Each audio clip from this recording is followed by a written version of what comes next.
nieuwe mensen. Wie een de noffelijke simmerdag met bewolking, maar ook met zinnen.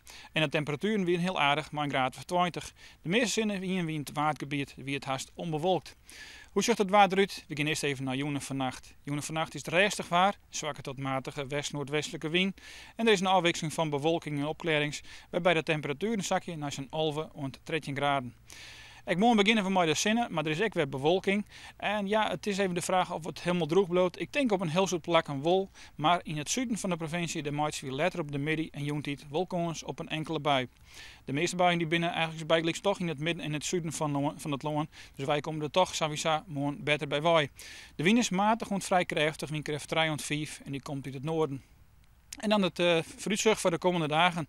Dan beginnen we bij Vreed. En Vreed is een oergangsdag tussen bewolking en regenwetter. En die regenwetter staat vooral voor de middag en de joentijd op het programma. Dus het kan nog best wel startvol op de Vreed. Maar het is net warm. Het wordt een graad of zonnetje in. De wind is matig en krachtig. En betekent het in het waardgebied uit het noordwesten.